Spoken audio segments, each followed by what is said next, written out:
A las 11:40 del 14 de abril de 1912, el Titanic selló su destino. Una inmensa mole de hielo se alzaba frente a él, silenciosa, letal.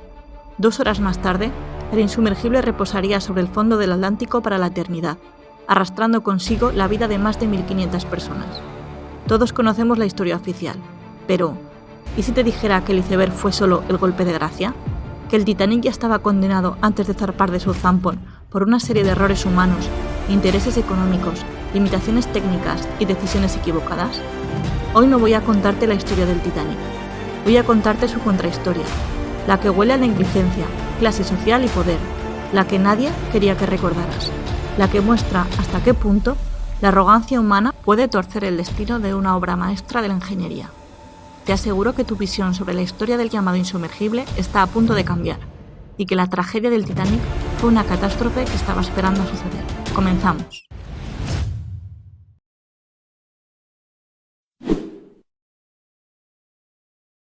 La noche del 14 de abril, el Titanic navegaba a 20,5 nudos, algo más de 38 km por hora.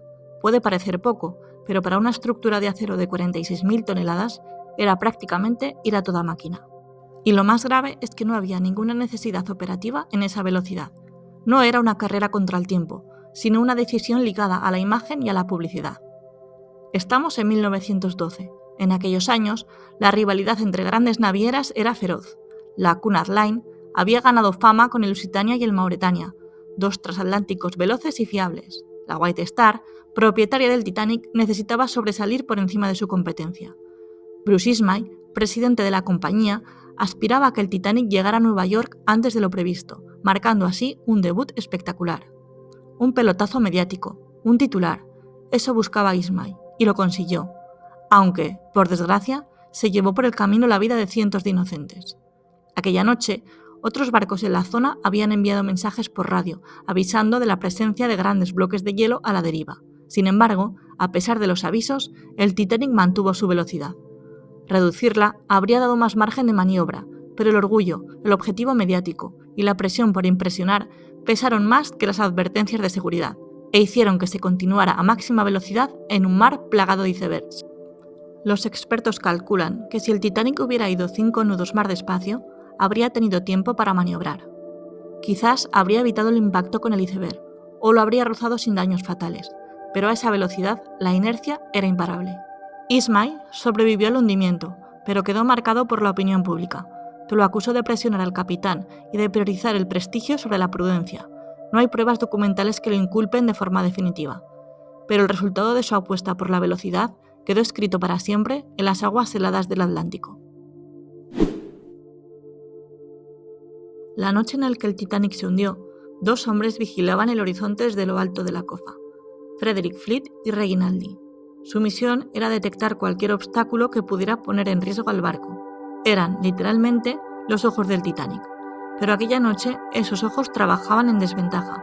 No tenían prismáticos. La cuestión es que los prismáticos sí estaban a bordo, guardados en un armario de la sala de vigía, pero cerrados con llave. Y la única llave se la había llevado consigo David Blair, segundo oficial asignado originalmente al Titanic.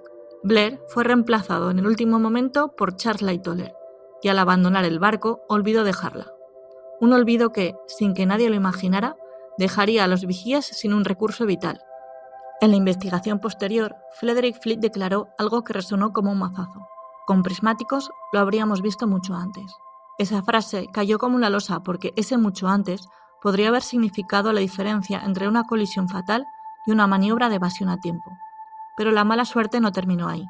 Aquella noche el Atlántico estaba en calma absoluta, sin viento, sin luna, sin olas que rompiesen contra el iceberg y delataran su presencia. El mar parecía una sábana negra infinita. A las 11:40, Fleet vio un espectro blanco emergiendo de la nada. Dio la voz de alarma, 3 toques de campana y una llamada directa al puente de mando. Pero a esa velocidad y con tan poca distancia, el margen para reaccionar se había agotado antes incluso de empezar. El impacto ya era imparable y la sentencia de muerte del Titanic quedó sellada. El Titanic fue presentado al mundo como el culmen de la ingeniería naval, un coloso de acero dotado de las más avanzadas tecnologías y, según sus constructores, prácticamente indestructible. Pero bajo esa imagen de perfección se escondían vulnerabilidades fatales. Para que te hagas una idea, el buque pesaba 46.000 toneladas y medía 269 metros de eslora. Para ensamblar sus planchas de acero se utilizaron más de 3 millones de remaches. Era la costura que mantenía unida toda su estructura. El problema es que no todos eran iguales, y ese hecho se convirtió en su talón de Aquiles. En la zona central se emplearon remaches de acero de buena calidad, resistentes y fiables, pero en proa y popa se utilizaron remaches de hierro forjado, más baratos y fáciles de instalar, pero también más frágiles. A esto se sumaba un segundo problema. El acero usado en las placas del casco tenía un defecto. Se volvía quebradizo a bajas temperaturas, algo que las frías aguas del Atlántico Norte no iban a perdonar. La noche del hundimiento, el mar estaba a poco más de 2 grados sobre cero. En esas condiciones, el acero no se deforma lentamente, se fractura como si fuera cristal. Cuando el iceberg rozó el costado de estribor, no abrió un agujero limpio, sino que fue desgarrando los remaches más débiles uno tras otro, como una cremallera que se abre de golpe. El resultado fue una brecha de unos 90 metros que permitió la entrada masiva de agua. Décadas después, en los años 90, las expediciones que recuperaron restos del Titanic confirmaron lo que muchos ingenieros sospechaban. El hierro de algunos remaches tenía impurezas y burbujas de escoria que reducían su resistencia. Era un defecto conocido, pero se toleró para abaratar costes y acelerar la construcción. Y esta decisión puso en jaque la seguridad del Titanic. La fama de insumergible del Titanic se sustentaba en una innovación que, en su momento, parecía revolucionaria: sus 16 compartimentos estancos. Eran grandes secciones selladas por mamparos verticales que, en teoría, impedían que el agua se extendiera de un compartimento a otro. Según sus diseñadores, incluso con 4 de ellos completamente inundados, el barco podría mantenerse a flote. Era un argumento de venta poderoso, pero había un detalle crucial que el público no conocía. Los mamparos no se elevaban hasta la cubierta superior. Su altura se detenía varios metros antes. Esto significaba que, si el agua alcanzaba ese nivel, se desbordaba hacia el siguiente compartimento, como ocurre con una bandeja de cubitos de hielo que se llena de forma encadenada. ¿Por qué no se construyeron hasta arriba? La respuesta estaba en la funcionalidad y en la estética. Levantar los mamparos más allá habría reducido el espacio útil para carga o camarotes, y habría limitado la circulación interna del barco. En otras palabras, la seguridad quedó subordinada a la comodidad y al aprovechamiento comercial del espacio. Thomas Andrews, el arquitecto jefe del Titanic, comprendió la magnitud del desastre en cuanto vio el daño tras la colisión. El iceberg había abierto la proa lo suficiente como para inundar 5 compartimentos. El Titanic estaba diseñado para soportar la pérdida de 4, pero no de 5. A medida que el agua llenaba cada sección, el peso adicional provocaba que la proa se hundiera más, inclinando el barco hacia adelante. Esa inclinación aceleraba el flujo de agua hacia los compartimentos siguientes, creando un efecto en cadena que ninguna tecnología de la época podía detener. El propio Andrews lo sabía. El hundimiento ya era inevitable. La innovación que había convertido al Titanic en un símbolo de seguridad acabó siendo una trampa mortal. En el momento de zarpar, el Titanic llevaba a bordo más de 2.200 personas. Sin embargo, disponía únicamente de 20 botes salvavidas con capacidad total para unas 1.178. Esto significaba que, incluso llenándolos al máximo, más de 1.000 personas no tendrían oportunidad de salvarse. La decisión no se debió a un olvido, sino a una combinación de normas obsoletas y criterios estéticos. Las regulaciones marítimas de 1894 exigían que los barcos de más de 10.000 toneladas llevaran al menos 16 botes. El Titanic superaba ampliamente ese tonelaje, pero la ley nunca se había actualizado. Aún así, la White Star Line decidió instalar solo 20, aunque la cubierta podría albergar hasta 64. La razón oficial fue que con 20 eran suficientes. La razón extraoficial fue que más botes romperían la estética limpia de la cubierta de primera clase y podrían transmitir a los pasajeros una sensación innecesaria de peligro. Pero la tragedia no terminó ahí. La noche del hundimiento, la falta de preparación multiplicó el desastre. No se habían hecho simulacros de evacuación y parte de la tripulación no estaba entrenada para el uso de los aparejos de los botes. No había instrucciones claras para los pasajeros y en medio del caos cada oficial interpretó a su manera la orden de mujeres y niños primero. Algunos la aplicaron de forma estricta, otros como una preferencia, lo que generó confusión y separó familias en el momento más crítico. A las 12:45, el primer bote fue arriado con tan solo 27 personas a bordo. Eso era menos de la mitad de su capacidad. Varios botes posteriores partieron igualmente semivacíos. El miedo al colapso de las embarcaciones, La incredulidad ante la idea de que el Titanic realmente se hundiera y la desorganización general hicieron que muchos lugares quedaran vacíos. En los minutos finales, con la proa ya sumergida, los últimos botes partieron llenos, pero para entonces el tiempo se había agotado. Más de 1.500 personas quedaron en el agua helada, donde la hipotermia se cobró la mayoría de las vidas en cuestión de minutos. Al final, solo unas 700 personas sobrevivieron.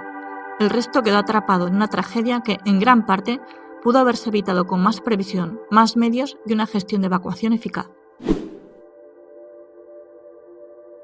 La historia oficial recuerda al Carpathia como el buque que rescató a los supervivientes del Titanic. Y es cierto, llegó al amanecer, recogió a los que permanecían en los botes y los llevó a salvo hasta Nueva York. Pero lo que pocas veces se menciona es que otro barco estaba mucho más cerca aquella noche. Se trataba del SS Californian, un vapor de carga que, según las investigaciones posteriores, se encontraba a una distancia estimada de entre 15 y 20 kilómetros del Titanic. Horas antes de la colisión, el Californian había enviado un mensaje por radio advirtiendo de la presencia de grandes masas de hielo en la zona. El operador del Titanic, ocupado transmitiendo mensajes privados de los pasajeros de primera clase, respondió de forma brusca, ordenándole que dejara libre la frecuencia.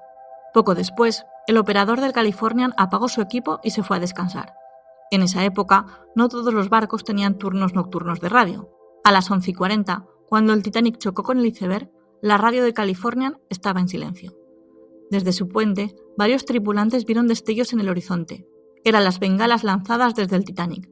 Sin embargo, interpretaron que se trataba de fuegos artificiales o de alguna celebración a bordo.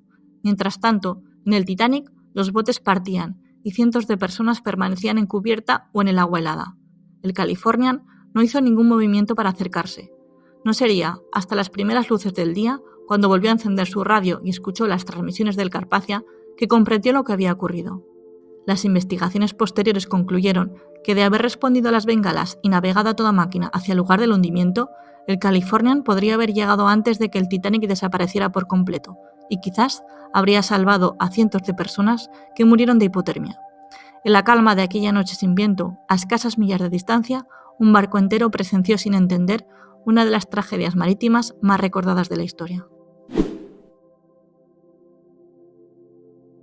Ahora ya lo sabes, el hundimiento del Titanic es una lección brutal sobre la arrogancia humana, la avaricia corporativa y los fallos de un sistema que valoraba más el dinero que la vida. El Titanic se hundió por una concatenación de errores y decisiones egoístas que se creía que nunca saldrían a flote, y que convirtieron al barco más moderno del mundo en una tumba flotante por culpa del ego humano. Más de un siglo después, el Titanic sigue siendo un espejo incómodo. Nos muestra lo que pasa cuando confundimos progreso con impunidad, tecnología con invulnerabilidad y lujo con valor. Porque el Titanic no fue solo una catástrofe del pasado, fue un ensayo general del futuro. Ojalá podamos aprender de todo ello, porque si seguimos ignorando los versos de la historia, acabaremos escribiendo tragedias nuevas con las mismas palabras.